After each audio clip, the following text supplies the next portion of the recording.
Let's start today's episode. Welcome back, Period Besties. Today we're talking about sleep in perimenopause, and this is a hot topic. Stash and I were chatting before we hit record, and we both were laughing because the data I think, is super low on this. We both think so.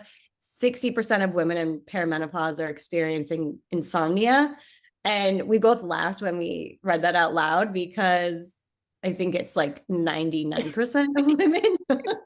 If we really had to gauge. But sleep is challenging. I think it's challenging from the get-go, right? If you are not being taught how to sleep from a young age, I was challenged with insomnia my whole life until I was like in my early 30s. And I was like, you need to fix the situation. You need to teach yourself how to sleep. And it sounded silly to me as I was like saying it out loud and thinking about it, but I always had trouble sleeping. And now I have so many systems in place that like help me stay asleep. So I can't wait to dive into that. But I just want to say one thing. I'm obsessed with Amy Poehler's podcast. So Amy, if you're listening, come join us because my favorite segment of her podcast is when she interviews guests, she always asks them what they think about sleep and if they like sleep and to tell her about their sleep routine.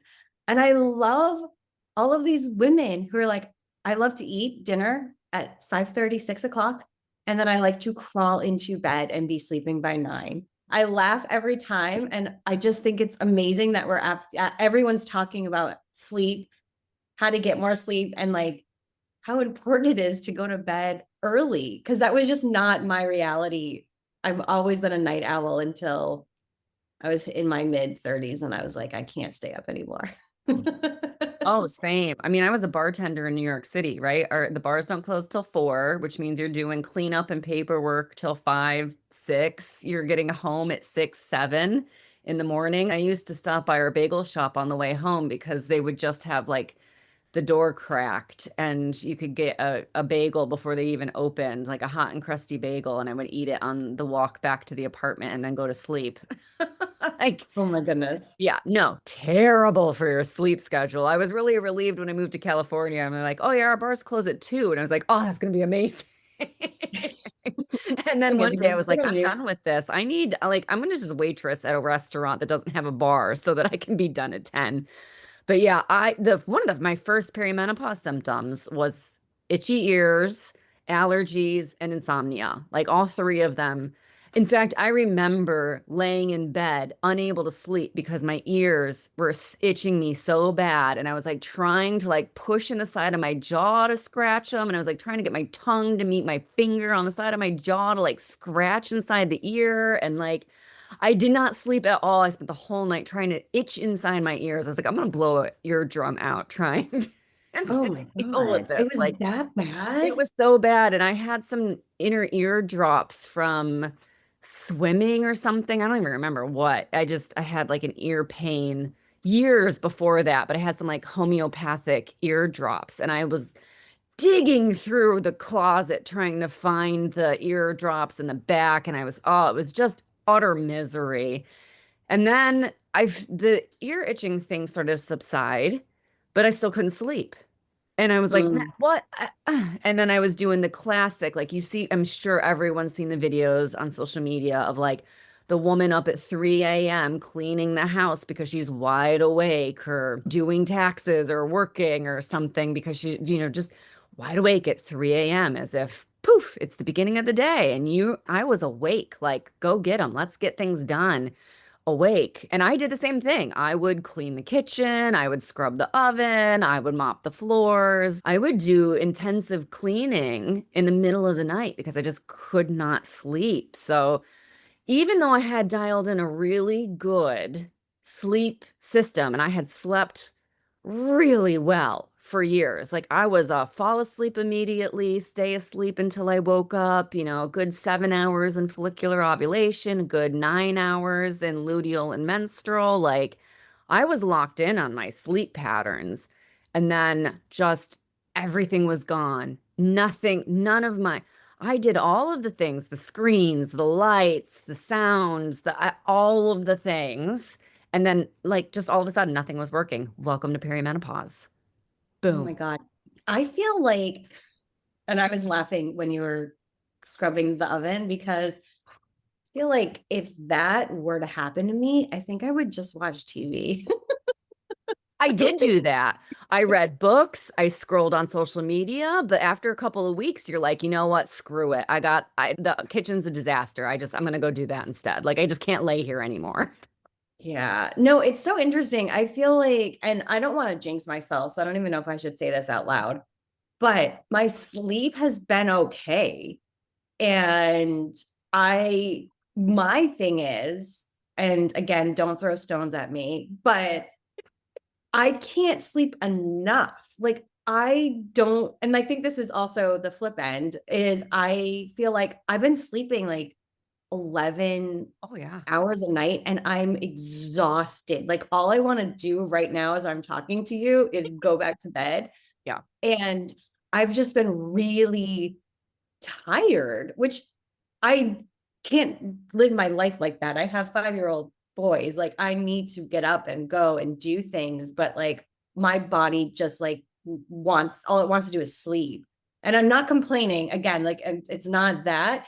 It's just interesting because I feel like, again, knock on wood, don't want to jinx this, but the sleeping has been okay. It's just like I can't get out of that like sleep fog. That's where my Peri has gone to. So the few my interestingly enough, to circle back, a few of my clients who are a little bit they're in menopause, they're in their 60s. So anyone that's listening who has kind of gone through the perimenopause, I just want to like flip it around because this is something that if it's happening now, don't wait.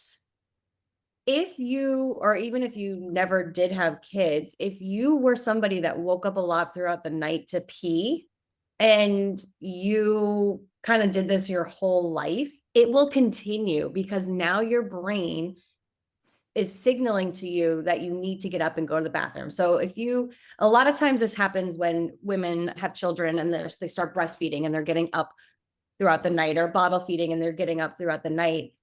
This continues for the rest of your life, getting up at these random hours if you never retrain your brain and your bladder to not do that. So I'm bringing this up because it's been a common theme with a lot of my clients recently. And this might be a good time to go to a pelvic floor physical therapist, see if you need some breathing or some exercise movements to retrain your brain that you actually don't need to pee. If you stop drinking 2 to 3 hours before you go to bed, you should not be getting up more often at night to actually go to the bathroom. The biggest piece of advice that I got before I had kids was if I was waking up in the middle of the night with them, not to go to the bathroom because I'm going to basically train my body for the rest of its life to go to the bathroom. So I see this coming up a lot. Like, yes, it's perimenopause. Yes, it's menopause. Like there are things going on that's affecting your sleep, but you might not even register to the fact that this started like in your 30s or in your late 20s or in your 40s and it's just coming along with you. And pelvic floor physical therapy can be a great way to help that because yes, it could be perimenopause, but yes, it could be that your bladder isn't actually full and you actually don't have to go to the bathroom. So I just want to share that because it's something that we don't talk enough about. And if you're already getting up throughout the night, if you're scrubbing the kitchen, just try not to go to the bathroom to get your body thinking you have to be up and peeing all the time. Long tangent, but yes. No, very true. And we interviewed a pelvic floor therapist for the podcast. I was trying to quickly find it. Megan Casper. Yes, Megan, yes. She was talking about how sometimes one of the best little physical therapy things you can do is not go to the bathroom when you think you have to pee, but like allow yourself some time. And I think about that every day because there's always a point where I'm like, oh, I have a time for a pee break right now. I better go take it. And then I think, do I really need to pee though? And do I really like what is coming up next? Is it a big block where, yeah, I absolutely should go take this pee break now? Or is it actually just like a call and I'll be fine? And I'm just like used to that I guess, bartender mentality where it's like, if you have the opportunity to pee, because normally you end up with the UTI because you get no breaks in the service industry to go to the bathroom. So I was just like, I wonder if that's like where my brain got trained. And then I just kind of kept it forward. So I've been, ever since we had an interview to this day, I still am like, okay, I'm going to just really think about whether or not I need to actually go to the bathroom or if I'm actually could wait a little bit longer and let untrain my brain from that, like take every single opportunity you can. That was a really good one. So I've been doing that as well. And then I'm not waking up as much in the middle of the night to get up and pee either. So I'll tell you Yay. what, this is what I ended up doing. And this is from the people we have interviewed over the years that I have cobbled together this new version along with talking to my doctor and all these things. But now I am getting off screens even earlier. I have switched everything over to go into night shift mode earlier than it was before. So it's like an hour earlier than it used to be. So what time would that be? Like 7 or like 6? Yeah, it's 7 now. It used to be 8. So it's 7 now for like the computer and the phone and everything to automatically turn into the night mode where it has that, red tint to it. Takes out the blue light. I know people get blue light glasses, but I already have like 20 pair of glasses. So I was like, no. We'll just do the screen thing. Like there's enough. Maybe the next time I order glasses, I'll have that blue tint thing done. But I was like, I cannot do with this. But I've been doing that. We have red light bulbs in the bedroom. So there's only, well, they change to all different colors, but they're red most of the time. So the red lights are in the bedroom. So there's no white, no blue coming through. And then I'm stopping liquids. So I have on my little self-care app to have a cup of chamomile tea, although any bedtime tea is what I do. So I have dinner, and then after dinner, I have a cup of sleepy tea after dinner as my like after dinner drink instead of a glass of wine. And then I have my magnesium glycinate, which I've been getting this chelated magnesium glycinate. It was on sale at Sprouts. So I've been taking the full dose. Like before, I was taking the half dose and it was perfect and it worked, but now it's not. So now I'm taking the full dose of it, sometimes maybe even a dose and a half of it, depending on how I'm feeling. I'm taking my charts and stuff so that I have my paper things instead of my phone. I have a book to read instead of, watching a show or something like that. So I'm switching everything out to be as much paper. And although I do have ebooks that I read just with the black screen instead of the white. So there's less, and then it's on the lowest dimmed light with the evening filter on. So it does, I have fallen asleep with it in my hand. So clearly it's not interrupting my ability to go to sleep. I'm taking these sleep drops that are CBD, CBN, and I think CBC maybe, but CBN is the sleep one. So it's a CBD, CBN combo that's really, and that's another one. Like I can take 3 drops of that on a normal night, but if I am having a rougher day, a more stressful day, I don't have anything in the morning, I'll take 4 or 5 drops and just get like a really long night of sleep, which is great. I slept 11 hours last time I did that, and it was almost all deep sleep too. It wasn't like Nice. top surface level sleep on my little sleep app. So I was like, oh, I really got a good night's sleep. It was also after a long day of travel, so that helped. And then I have a gabapentin prescription from my doctor. It just sort of slows your nervous system. So a lot of that anxiety stuff, a lot of that pain feedback. Originally, I was having neck pain and I wasn't able to sleep. And my doctor was like, well, this is a 2-in-1. You can take 1 pill during the day or find your sleepy, like how many make you go to sleep. Take that at night and then take a lesser dosage during the day that it won't make you sleepy, but it'll help ease the pain. And actually, after like 2 nights of taking it, the pain was gone. And so I was like, I'm not even taking it during the day. I'm just taking it at night and it's helping significantly. So on easy days, I take 2. On rougher days, I take 3. And then, if I'm having like cramps or pain or anything like that, I will flip it up and take 3 or 4, depending on that. But she said it was quite easy to go up and down a capsule. So I just adjust it as I am going through the day. And like if I have to get up in the morning and I really need a good night's sleep, I take it earlier. So I'm in bed earlier and I'll take a 3 dose. But if I don't have to get up in the morning and whatnot, I'll take 2 and just let the combination. So the magnesium, the gabapentin, the CBD, CBN drops, all 3 are just really helping me go to sleep. I'm taking them a little bit earlier. And then I'm just doing all of those things, the lights, the noise, the screens, no social media. In fact, I'm not even doing social media after like dinner is the cutoff. At that point, I'm just no more because it's just, I'll immediately see something political and then I'm up in arms and my stress is through the roof. So I'm like, I can't do it. So yeah, I really had to push everything further forward. So instead of 8, it's 7, or if it used to be 9, it's 8 now. But all those little bits and pieces throughout my go to sleep routine are going down.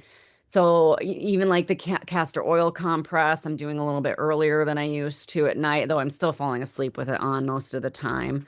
So all those things, those little bits and pieces, hot shower or a bath, all that stuff, I'm just trying to do earlier. So sometimes I'm like, we need to eat at 5 today so that I can clean the kitchen. Although honestly, my husband does most of the cleaning of the kitchen, but we can put the kitchen back together, hit the hot tub or take a hot shower or something, turn all the lights down. Like I want to be in bed by 8 or 9. So I'm like, babe, we got to eat at 5. I don't know what to tell you. This is just how it is. I need to hit the hot tub. I need to do my night routine. I need it all done so that I'm in bed. My like butt is in bed by 8. I can chart, I can journal, and then the lights are off and I'm like head in the pillow by 9. Oh my goodness. I've been doing that for, I feel like years, especially after having the boys, but I like so similar. I really try hard to be off my screens. Like if I see like a friend that I know it's not like Mhm. someone's going to text me something that I'm not going to be alarmed at, I'm like, okay, cool. I'll like look at it, but I really don't look at my phone. I put it away. We eat dinner so much earlier. We go for a walk every night. I mean, lately I've been putting the boys to bed and then I've just been putting myself straight to bed. And I've noticed that if I can get into bed, it's also helpful because it's dark still. It is getting lighter out. But once the summer hits, I know I'm going to be going to bed a little bit later because everything just gets pushed back a little bit. But I have more energy in the summer, so it kind of hopefully will work itself out. I also am taking the magnesium, I'm taking the CBD. I also take valerian root. I have found that's been really helpful for me.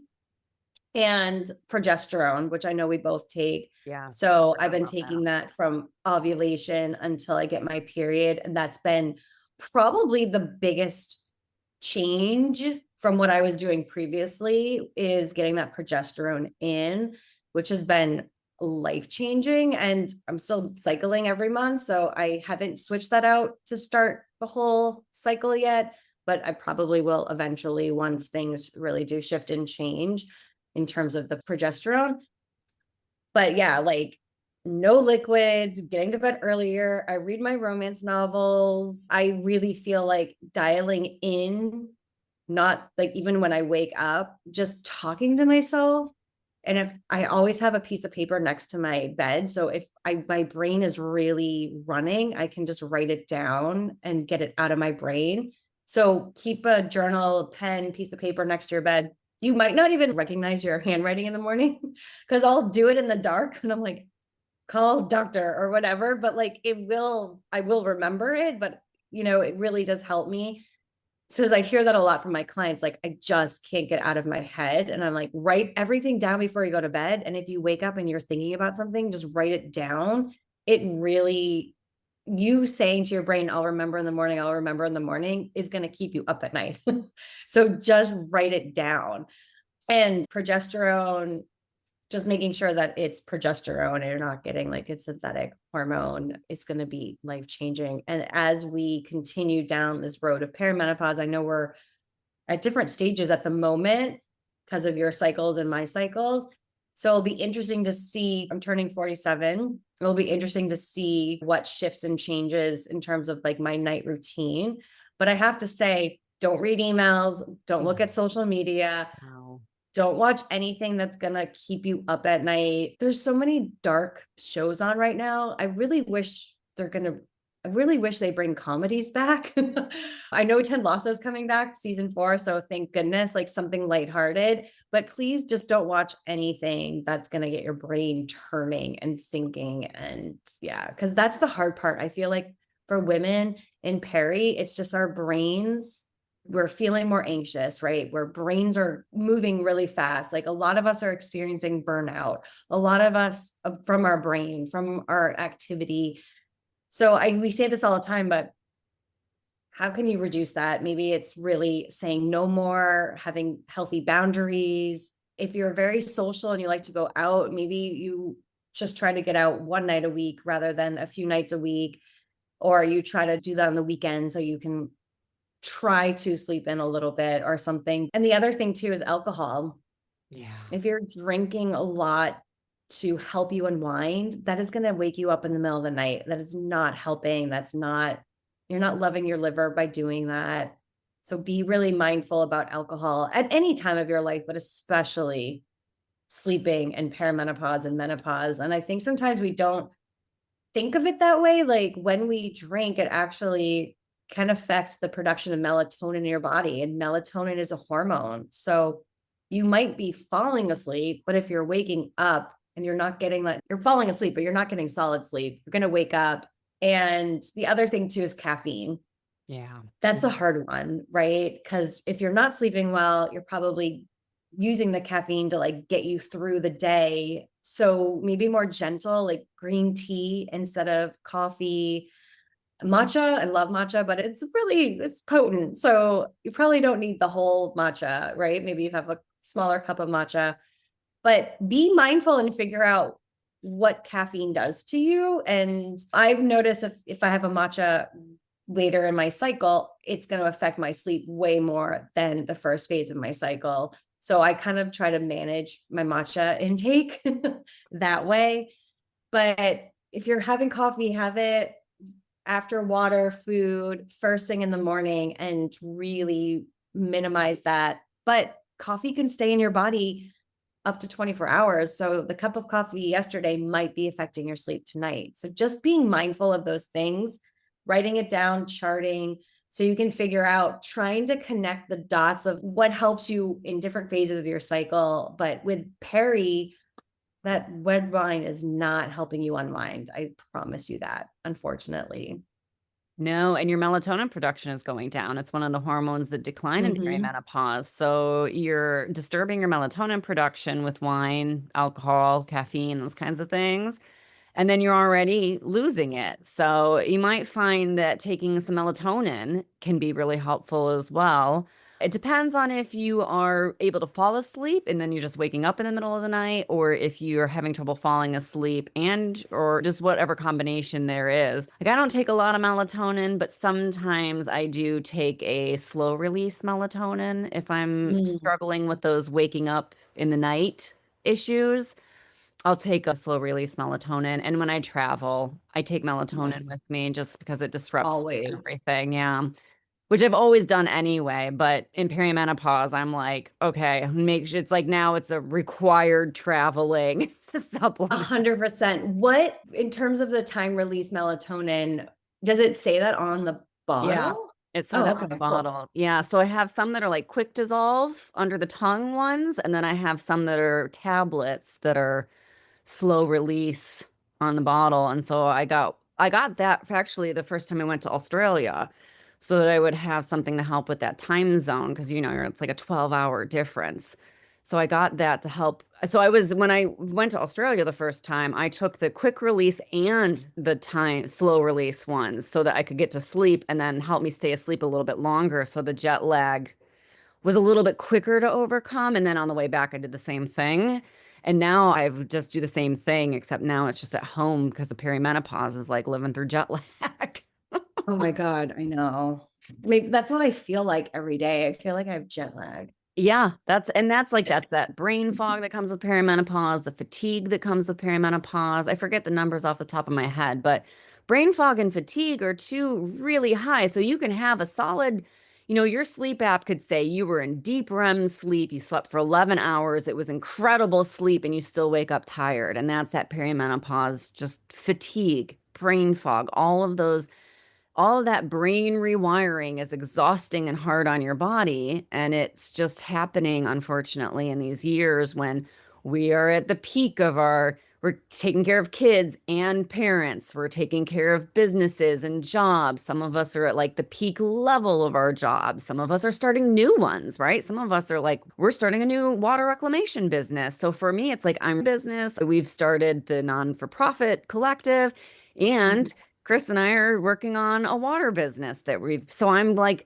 running on the weekends down to go to water events to like talk to people. So yeah, it's like we're trying to do all of the things. We're taking, I'm here to drive my parents across the country because they're in their 80s and I don't want them doing that alone all the time. So it's just like everything is No, going it's on. a lot. And of course, like even if you were going through perimenopause, it would be hard to sleep. But now you're adding perimenopause on top of it, and it's all, yeah. So anything you can do. Like I did not see taking gabapentin as a defeat. I saw it as an extra supplement to help with sleep in this phase of my life. And hopefully, as I go through perimenopause, I will stop. I won't stop taking the progesterone, but hopefully I'll be able to stop taking the gabapentin. So, it's just one of those things that I was like, this is an aid to get me through perimenopause, as sane as humanly possible. Just like the progesterone, I think of as an aid that I'll probably keep doing well after perimenopause. But one of Same. those things it's an aid to help get you through it. And you have to sleep. You need that sleep in order to make it through Yes. perimenopause. So whatever you have to do, whatever boundaries you need to place, rules in the house, dark. If you can do blackout curtains or a sleep mask. I mean, I like the pressure on my eyes of a sleep mask. I feel like that helps me sleep. Yes. I I do that. love a sleep mask. I have like a buckwheat one. You can heat it up or you can put it in the freezer, and then the pressure of it. And so not just like one of those light, flimsy, flight ones, but like a real solid one really Same. I helps have me. a lavender one. Oh, so nice. Yeah. Yeah, I spritz a little oil on it sometimes. Yeah. Give A it, weighted blanket. yeah, weighted blanket. Cooling Anything. sheets.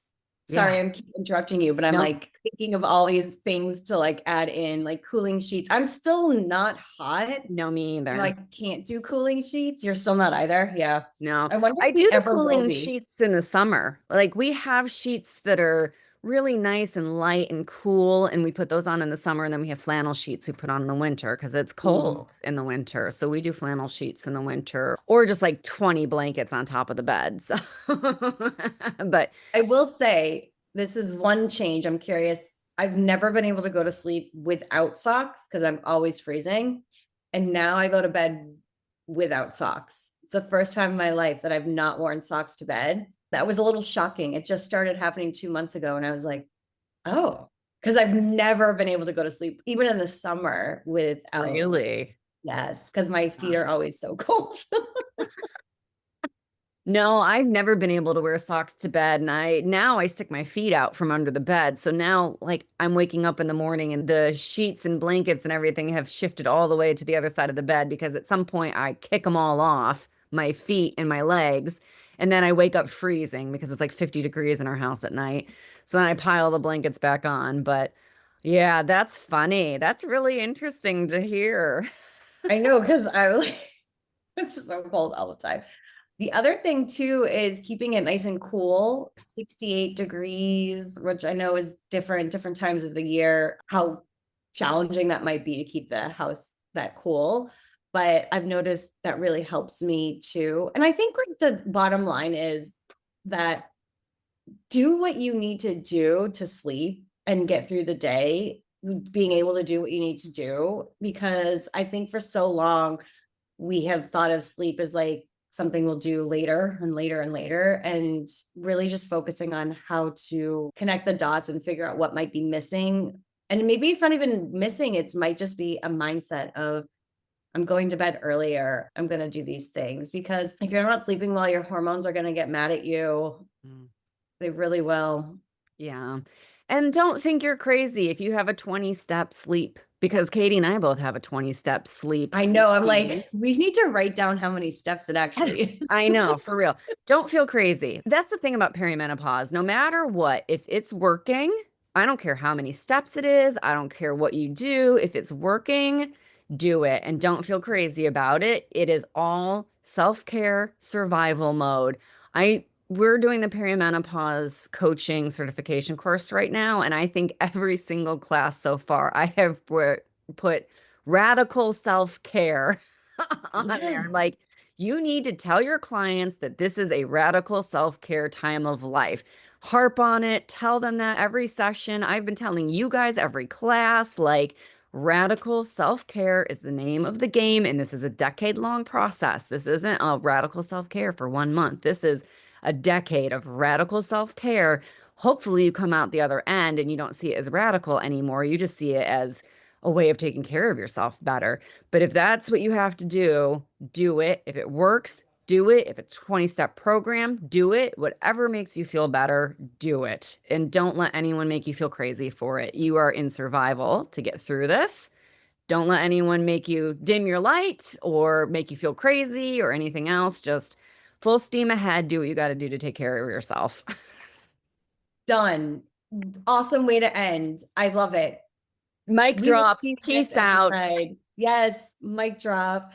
We'll see you next episode, besties. And let us know if you're doing anything that's supporting you with your sleep. Like, share with us because we all need to know. And let us know if this episode really did help you sleep better, because then we can just tell everybody else so they listen in and start adding in these tips too, because we all deserve a good night's sleep. Preach. Bye for now, everyone. See you in the next episode. A big shout out and thank you to our sponsors for today's episode, Period Coaching School and Katie Bresek Wellness. Thanks to you, our favorite bestie, for listening to the Period Besties podcast, where no topic is TMI. And of course, share this episode with your besties. Remember to leave us a 5-star review, nothing less than the best for us besties, and subscribe wherever you listen to podcasts. You can follow us on Instagram at Stasha Washburn and at Katie Bresek, or email us at periodbestiespodcast@gmail.com. Check out more about us at katiebresek.com and periodcoachingschool.com. And of course, check the show notes for free goodies and extras that support this episode. We'll see you on the next episode. Bye for now, besties.